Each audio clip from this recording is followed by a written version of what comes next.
Of all the 60 characteristics, this is probably the one that is least evident to understand just by reading change in priorities. So I need to begin by just explaining what this is all about and then show how it's still an issue for most people who come out of complex trauma. So here's the big picture. If you think of a healthy family, you have parents, children, and basically the priority in that family is love. We are here to care for each other, to meet each other's needs. And if we work together, we can all get our needs met. Sometimes it will mean that I have to sacrifice my needs temporarily in order to meet your needs. Sometimes you'll sacrifice your needs temporarily in order to meet my needs. But overall, the amount of sacrifice that takes place will be 50-50. Everybody will get their needs met with some sacrifices made. So that is the commitment of love within a family. We're all equal, we're all equally important, and it's about loving each other, meeting each other's needs, and it's not one person who gets their needs met all the time but never makes a sacrifice. No, there's a give and a take that is constantly happening. Now bring in complex trauma, constant danger for a child, constantly feeling threatened. In order to survive in that environment, a child has to say the priority can no longer be loving others, the priority has to be surviving. And that means that my needs are a wee bit more important than your needs. That means that I have to be more important than you if I am going to survive in danger. And very subtly, a shift in priorities from love at the core to survival takes place. And what I want you to think about is the ramifications of that shift in priorities. It may not seem like a big deal on the surface, but it is a huge deal. So let me put it this way. When a person is in danger in complex trauma and they shift into survival is now my priority, what basically they are doing is becoming a narcissist. I'm not using this in a bad sense, but they are just a narcissist by definition, and it's got to be about me. It's got to be about what I want. It's got to be about my agenda. It's got to be about my needs. And so if I'm going to survive, I have to be in control. And if you're not cooperating with my agenda, I either manipulate you or lash out at you so that you do cooperate, and I might even do some very hurtful things, but that's the only way I am going to survive and not get hurt repeatedly. And so a child, not intending to, becomes a little narcissist. Now what happens then is in cases of extreme trauma, you can get a person who ends up becoming a pure narcissist as they move into adult life. They think they're better than everybody. They always want to look good. They have no concern or empathy about others. They don't know how to love people. They just become great at using people. And so they would get diagnosed with narcissistic personality disorder. But that's the extreme case. Now, most people that come out of complex trauma don't become pure narcissists. I want you to understand that. But the key thing to understand is that though they're not a pure narcissist, their limbic brain remains a narcissist. And so in their day-by-day life, they can be living out of their cortex, which isn't a narcissist. And in their cortex, they can be loving others. But as soon as their limbic brain becomes triggered, they become a narcissist. And all of the narcissistic tendencies kick in. So what does that mean? They can be the nicest person in the world. They are living out of their cortex brain. They're serving people. People admire them. They have great character. They're just wonderful people. But then they get triggered, and it's like a different person comes out. And this person is marked by certain characteristics. So the first thing is emotional dysregulation. All of a sudden, their emotions are out of control, over the top. They go from 0 to 100, and usually it's anger, fear, panic, but it is emotional craziness. And within a nanosecond, it happens. It's not a gradual thing. It's something triggers them, and an explosion takes place in a nanosecond. When that takes place, not only do their emotions go crazy, but their thinking gets distorted, and their perception of events gets distorted. They think they're seeing everything clearly, but they're really not. They think they're thinking clearly, but they're really not. Their thinking and perception is now controlled by how they're feeling. And so in that moment of time, you can't reason with them. You can't sit down and explain to them how it really is. They can't see that. The next thing that happens is that when they're in that state, they think they're 100% right. Everybody else is wrong. Everybody else is at fault for what is happening, but not them. They don't see their own part in what is going on. And so there's a loss of control that takes place. When they're escalated like that, all the internal boundaries and the filters they used to have around what they would do and say seem to disappear. They maybe had a filter before that said never say anything disrespectful. When they're escalated, all kinds of disrespect comes out of their mouth. They may have had an internal boundary that said don't hit anything, but when they're escalated, they are hitting things.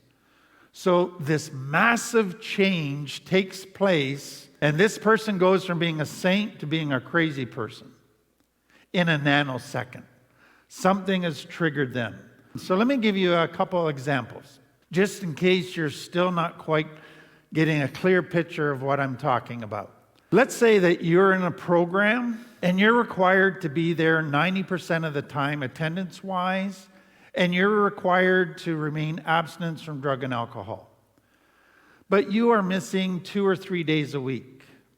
And the people talk to you and warn you. They give you a contract that you sign and say you'll be there every day, but you keep missing, and so they kick you out of the program. And all of a sudden, you just go crazy. And you're phoning people, and you're threatening to phone the news channel to report this organization because they kicked you out and you were actually sick that day. That's why you weren't there. You don't think of the other days you weren't there. You just think of that one day, and how could they kick me out when I was sick that day? And you lose it. Or another example might be, let's say you're in a serious relationship with somebody and you see that your partner's phone lights up and you notice that it's from a text from his old girlfriend. You don't sit and ask what this is about calmly. You just go crazy. You go, you're cheating on me. You're back with her. And away you go, and you can't be reasoned with. Or let's say your partner sits down one night with you and says, you know what, we're just not working out. I think it's time for me to move on. So they tell you they're going to be breaking up. Well, you just go crazy. And now the next day, you're just sending like 1,000 texts to them. You're phoning them. You're begging them to stay. You're promising to do whatever they want you to do just as long as they stay. You just go very crazy. Or let's say you've been building a friendship with somebody in your recovery journey, and you text with them a couple times a day, but maybe you start texting them more often and then more often. And so they say to you, they set a boundary and say, please just text to me in the morning and in the evening. Don't text me all day long, hundreds of texts. And you feel rejected. You feel they're saying you're bad. And you just lose it. You go crazy. You tell them they're a terrible friend. If they were a good friend, they'd be there for you. and on you go in a rant at this person. Those are some examples of what I'm talking about. So in all those cases, you've been in a really good place. You've been doing really well. You've just been in a very healthy behaviors. But when that trigger takes place, you go back to old behaviors. You go back to very unhealthy ways of dealing with things. So that's what we're talking about. So let me just pause here and give you the story of narcissists. So we're talking about our limbic brain after complex trauma remains a narcissist. So what are we talking about? So Narcissus is based on the Greek myth. And Narcissus was a handsome young man. And all kinds of women fell in love with him and wanted a relationship with them. But he did not reciprocate that love. He was inaccessible to love. His heart was hard. And so one of those people, one of the rejected lovers, was Nemesis. And so he went to the gods and wanted them to punish Narcissus for his feeling heart, for his inability to love back when people were pouring love on him. And so what happened is that this was the curse. One day Narcissus bent down at a pool of water to get a drink, and he saw his reflection in the water, and he fell in love with himself. He was so overwhelmed with his own beauty that he fell in love with himself. But here's the curse. He couldn't actually get love back from a reflection. So now the very thing he had done to others, his reflection was doing to him. He was wanting to love his reflection. He would spend all day drooling over his reflection, loving it, but nothing was coming back. And so his love was being unrequited. His love was not being returned. He was experiencing what he had done to others. So what do we see? It's a story of unrequited love. Somebody who can't give love back, but also somebody who becomes obsessed with themselves. Okay, let me take it further. The word narcissist comes from narc, and it's from the word we use, narcotic. And what do we mean when we say this person needs a narcotic? It's something that will deaden their feelings so they don't feel pain. And so narcissist, the third characteristic is he was unable to feel. It was like he was on a narcotic. And so narcissism becomes a person who is so obsessed with self, they don't know how to love others, and they don't feel. And that is the story of Narcissus. Now, what is very interesting is the story doesn't end there. It ends that after that Narcissus dies, but then a flower is born. It comes up. And that flower gives us hope. And what it is saying is this. For a narcissist, beauty can't come to life until they die to that self-obsession, until they die to that only loving self and not loving others. Once they die to that, then beauty and life can happen. So it's a sad, tragic story, and from that we get the idea of narcissism. But let me take it further. Today, if you were to go to the DSM or the diagnostic handbook used by psychiatry, you would find narcissistic personality disorder. And it would have the characteristics of a narcissist. And there's about 18 different characteristics. What I want to focus on are what are the characteristics that show themselves when the limbic narcissist brain is triggered. So you're going along in your cortex, you're very loving, you're very healthy, you get triggered, your narcissist limbic brain kicks in. What comes out? Well, you get very angry. You lash out at others because they're not giving you what you want. They're not being there for you. And so you can say very hurtful, you can do very destructive things, and you can do it in that moment without a conscience. Then, because the danger is also being triggered, you now fight to get into control. So it's not now about your needs versus mine, who's going to sacrifice. It's now me, I have to be the boss. I have to have everything my way. You have to give me what I want and cooperate with my agenda. If you don't, I will hurt you. So there comes an entitlement, a feeling of you owe me. If you love me, you would do this for me. Entitlement kicks in, and then you blame everybody for how you're feeling. Other characteristics that come out are you can't see. And what we mean by that is when the narcissist limbic brain is triggered, it doesn't see clearly. It lacks insight. It gets tunnel vision. So it says, that your ex-girlfriend has just texted you, you must be having an affair, you're cheating on me. You can't see a bigger picture. You get tunnel vision. All you can see is that one thing, not anything beyond that. And then when you're lashing out, when you're going crazy, you don't see how you're hurting others because all you can see is your need and you're absorbed with that. And then when you're blaming everybody, you don't see any of your part. So your sight gets very distorted, and that leads to all kinds of wrong conclusions and thinking. And then for many people, when they're triggered, they think the rules don't apply to them. And then you don't care how you're affecting others. You lack feelings towards others. It's all about you, your needs, what you're feeling.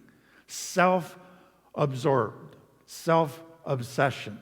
So that brings us to this question. How can my limbic narcissist brain get triggered? And it's important to understand our triggers so that we can catch it when it happens so we don't stay in that narcissist limbic brain. So we can get back to our cortex, back to healthy. So the big picture is this. What triggers your limbic brain is any past trauma that put you in danger, where you got hurt or wounded badly. So anything that looks or smells like that now will trigger your limbic brain. And so it's important to understand that many of those triggers take place in intimate relationships. So your deepest wounds as a child came from those closest to you. So now you will get triggered in relationships with those closest to you. So here are some of the triggers. Anytime you fear that they are rejecting you or might abandon you, that is a huge trigger. And let me just say this. Borderline personality disorder is really all about what we're talking about. It's about people who get triggered and dysregulate.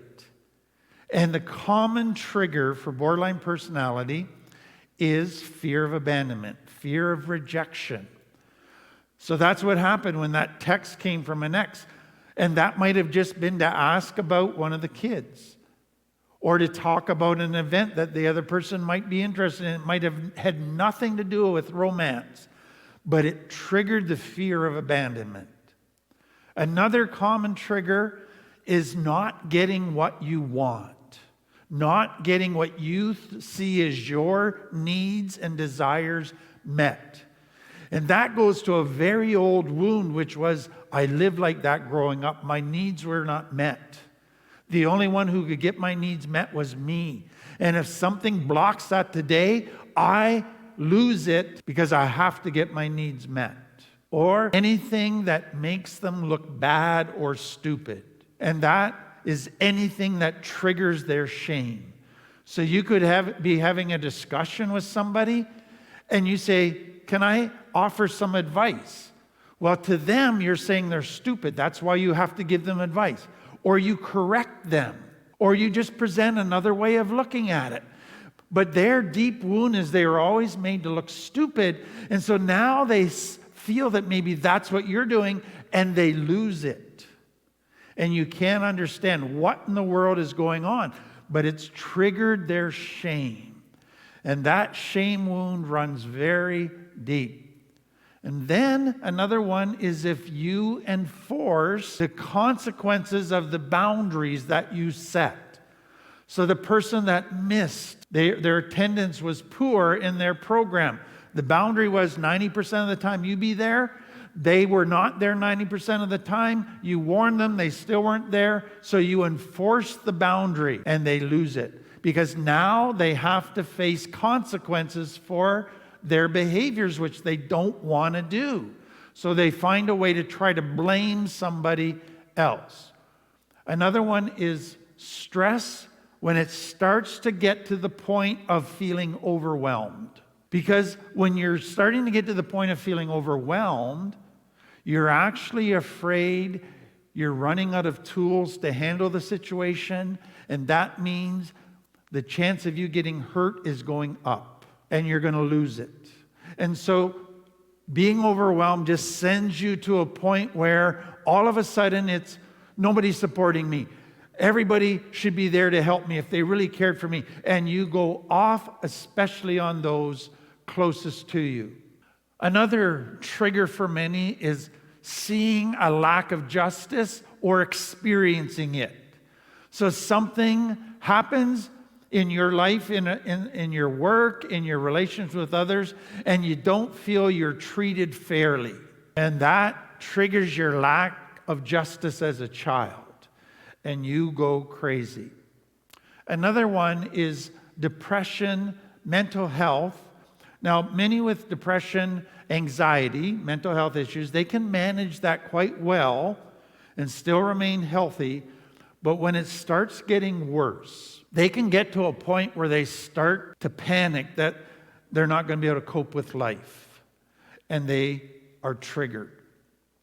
Jealousy is a very common one that triggers your narcissist limbic brain. Another one that's very interesting and important to understand is if somebody else is being stressed, if somebody else is angry, if somebody else is sad, that could trigger you. I have watched people who they're with their families and dad is upset. And now all of a sudden everybody's panicking and running around like chickens with their heads cut off. And it's because dad's upset. We got to make sure that we take care of dad. And they lose it. And anybody that isn't cooperating to take care of dad is now bad, and they lash out at that person. And so the trigger doesn't have to happen internally necessarily in how you're treated. It's just how you respond because of your codependency to when somebody else is not in a good place. So let me add one more piece. All of these triggers are the limbic brain, but all of them also release cortisol in the brain. And cortisol is like booster juice to the brain. It gives you the extra energy to fight or flight. It kicks in adrenaline. And that's why there's that nanosecond response of 0 to 100. That's cortisol fueled. And why I tell you that is that when your narcissist limbic brain is triggered, cortisol comes in to aid in that trigger, which makes it even harder to control. So when your limbic brain is triggered, you have a huge challenge on your hands to control it because of cortisol and its powerful effect on your limbic brain. Now, a lot of people, they want to minimize that this is not a big deal. Sure, I have a limbic brain that's a narcissist, and it gets triggered once in a while, but I'm in my cortex most of the time, so what's the big deal? Well, let me give you some of the big deal. It does so much damage to relationships and to your children. It creates a complex trauma environment for your children. You see, it doesn't matter if you're a good dad 95% of the time or 90% of the time and a good husband. It's in those 5 to 10% when you're triggered that the damage gets done, that the kids feel that they can't trust that you're consistent. And that creates an unsettled, uncertain feeling that creates complex trauma for them. Secondly, for many people, their triggers and how they act in the triggers gradually gets more extreme. So they don't stay at the same spot of how they act out when they're triggered. They act out in more extreme ways. So for some, it starts with yelling, and then it goes to being very disrespectful. Then it goes to hitting things. Then it goes to throwing things. Then it goes to hitting people and being abusive. So once you allow a certain amount of limbic brain response and you don't take it seriously, it will progress and it will result in becoming more and more abusive. And then for some people, this is a significant issue because you lose jobs because of these outbursts. You lose all kinds of opportunities because the word gets out that you are this kind of person. And it can really damage your career and your job opportunities. Further, afterwards, you're full of regret, full of guilt for the stuff you said, the stuff you did. And it feeds your shame even more. You get so down on yourself, and you fear now that people will abandon you because of your behavior in that time. So there are huge results. You might not see them right away, but the damage will gradually become more evident and become greater and greater. So let me just give you this. I've had many people that come to me and they've been hit by their partner. And they say, well, you got to understand, they're such a wonderful person 95% of the time. This is just a bad, they were having a bad day. This is just an anomaly. This isn't who they are. And I go, yeah, you're partly right. 95% of the time they're in their cortex, they're healthy. But what I want you to understand is this isn't just having a bad day and it will never happen again. This is part of a pattern. This is not an anomaly. This will happen again if they don't deal with the stuff that's getting triggered. And as it keeps happening, it will get worse and worse. So don't minimize it and just say that it's a bad day. Others will say, well, they apologized profusely. They cried. I've never seen them cry with such a broken heart over what they've done, and they promised to never do it again. I believe that promise, and I go, I wouldn't. Because it's their limbic brain that's fueled on cortisol, and when it is triggered, it is so hard to stop. And just promising that you won't do it again usually is not enough. They have to do more than just promise that they won't do it again. So what is it that they have to do? So there's two parts to healing. Let me say this. One way to look at healing from complex trauma is to understand that you're healing your limbic brain. That your limbic brain has, because of complex trauma, gone from being a very helpful, useful, wonderful part of being a human to being a very unhealthy, can't be trusted, misleading, destructive part of who we are. And so part of the healing journey is healing our limbic brain so it's not the narcissist anymore.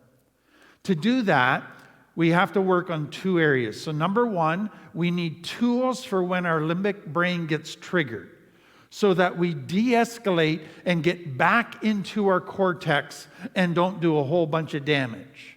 Secondly, we have to heal the parts of us that were triggered so that they're not triggered anymore. And so outside of the times when we're triggered, in the rest of our life, the other 95%, we have to be working on healing and growing in repairing the damage done from years ago because of complex trauma. So let me say this. The hardest part of this healing journey is learning to manage when you're triggered. Because, like we said, that cortisol fuels this extreme thing, and it happens in a nanosecond. So what you're trying to do is, in that nanosecond, choosing a different path as to how you'll respond. Instead of going down the old path where everything is wanting to go, where the cortisol is pulling you, in that nanosecond, you're choosing to go this way. That is so difficult. And so what I want you to understand is you're not going to do it perfectly the first time. Probably not the second time or the third time. This is going to be a slow journey. But if after every time you can look back at it and instead of beating yourself up, say, what could I have done differently? In that nanosecond, you can probably think of one thing you could have done differently. And you gradually develop the tools to choose a different path in that nanosecond. But it is very challenging. The second part of this, when you're triggered, is de-escalating, getting out of the limbic back into the cortex. So before you say anything, before you do anything, de-escalate. And so we talk about grounding as the way to do that. And so you can do deep breathing. You can do tapping on pressure points, which help reduce cortisol. You can go for a walk just to get away from the circumstances. But you need to find something that helps you de-escalate after you've been de-escalated. Now, for some situations, you can de-escalate within a couple minutes. Other situations, it might take you a couple hours because of the intensity. But if you can make a deal with yourself that when you're triggered, you bite your tongue and you don't do anything until you can get your emotions back under control and get back into your cortex.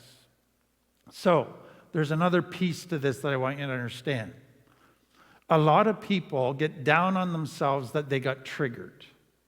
I'm such a terrible person. I keep getting triggered all the time. I shouldn't be so affected by disrespect. I shouldn't be so affected by fear. I shouldn't be so affected by not getting my way. And they get down on themselves. Here's what I would propose to you. Don't get down on yourself about it. But look at a trigger as an old wound telling you where you need to heal next. It is your inner child, your little you saying, ouch, you need to heal here. And so as you use triggers as a guide, as a roadmap, pointing you to the next part of your healing journey, then as you heal, you don't get triggered as often. You don't get triggered as intensely. And as you develop the tools to de-escalate and get back in your cortex, you're able to work through the trigger more quickly until you get to a point where you're not really hardly getting triggered at all in that area. So important to do that. Now, let me give you a very important piece of this healing journey, but it takes a lot of humility and trust to be able to do it. If you have somebody in your life that you respect greatly, you trust, they carry a lot of weight in your life, say to them, if you see me triggered and going into my narcissist limbic brain, you have permission to come to me and say, you need a timeout. I won't take it as condescending or patronizing. I will take it as you recognizing I'm not in a good place. I'm about to do something I'll regret. And you're treating me like a child out of love, not out of trying to shame me. And you're saying you need to go cool down. If you can have the humility to have somebody like that in your life, you will come to appreciate that. Now, you're not going to need them forever. You're just going to need them for a while until you learn to be able to do that for yourself. With that, you might also say to somebody that you respect very much, I sometimes go into my limbic brain without realizing it.